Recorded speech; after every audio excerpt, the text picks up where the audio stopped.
Hello everyone and welcome to All Things Watched.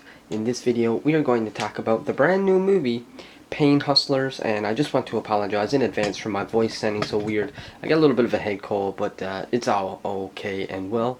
So this movie mainly starred Emily Blunt and Chris Evans, who portrays the character of Liza Drake and of course Pete Brenner. And the whole idea of this movie is that Pain Hustlers is all about Pete, who works for this company, excuse me, who works for a company, who specializes in pharmaceuticals, or a type of pain medicine, which seems to be some form of vapor, almost like one of those like vapor things that you use for if you have asthma, like a cartridge type vape type thing. And anyways, the idea of this pain medicine is that it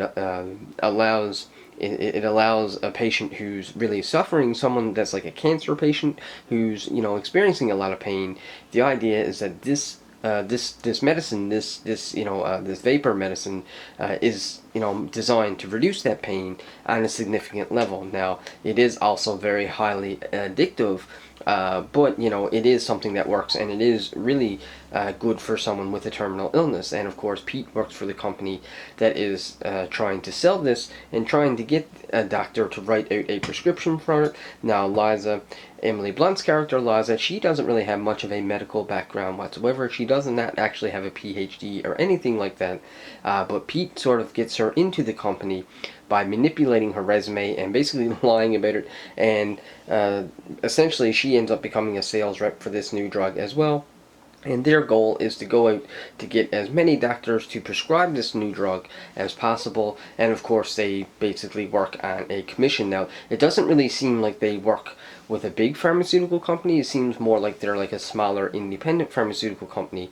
But the idea is to sell as many sell as much of this drug as possible by getting doctors to prescribe it. And of course, so really the story is told from the perspective of Liza, which is Emily Blunt's character, and she basically goes from someone who's very poor and has a very poor lifestyle. She has a daughter. She can't really afford to give her good health care. She can't really afford to give her a good home or a good a place that has peace or safety.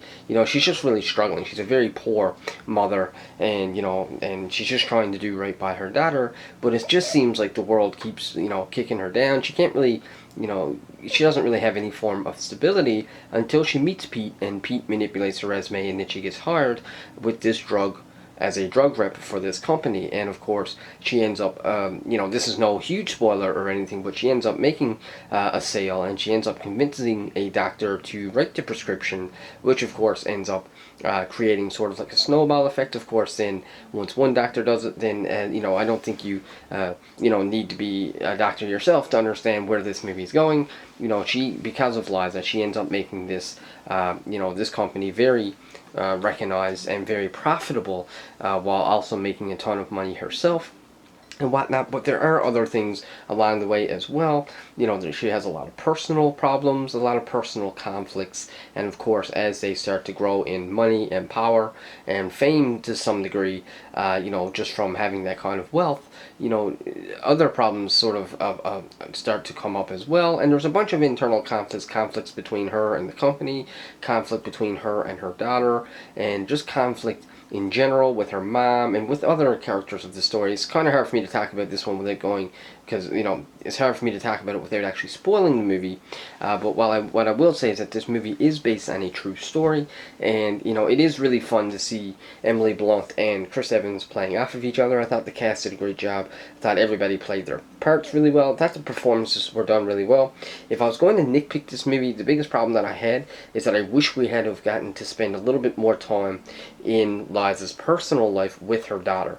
I kind of wish we had seen a little bit more of her in her poor life, but then also when she ends up, sort of becoming very wealthy, then I kind of wish we got to see more of that as well. And I feel like the sort of the climax of the movie, so to speak, the big conflict, the thing that changes towards the end, I kind of feel like that happened a little bit too soon, and I kind of wish we could have marinated in her being poor and also her being rich a little bit more than what we actually got.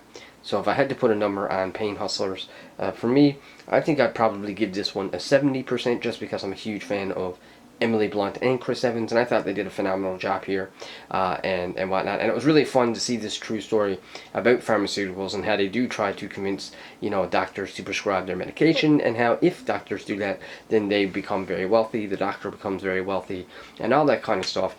And there's a great story about how with power and wealth can also come greed. This company ends up getting very greedy and ends up making a lot of very questionable decisions. Well, actually, not even questionable, and that this company ends up making very bad decisions, which eventually forces our characters to sort of choose between morality and wealth. And of course, that's essentially sort of the story that we follow through Liza, with this transition of going from having nothing to having everything, but then having everything, but at what cost? How far are you willing to go? And that's essentially what the story was about. And I thought everybody did a great job, and I would recommend you watch this one if you have the opportunity. It is a Netflix original film, and honestly, I had a lot of fun. So let me know your comments down below in the comment section, and let me know your thoughts and opinions. And if you'd like to tell me why or why not, if you like this video, click that subscribe button. Unfortunately, we're starting over. We already, All Things Watch was already doing very well. It was a very successful YouTube channel, but I accidentally deleted it, so now we're starting over at 0 again. So if you want to help us grow again, then like, share, comment, all that good stuff. Even if you're not a subscriber, still comment. I like having conversations about these movies and all that stuff, and that's pretty well all I got. So until the next video, take care.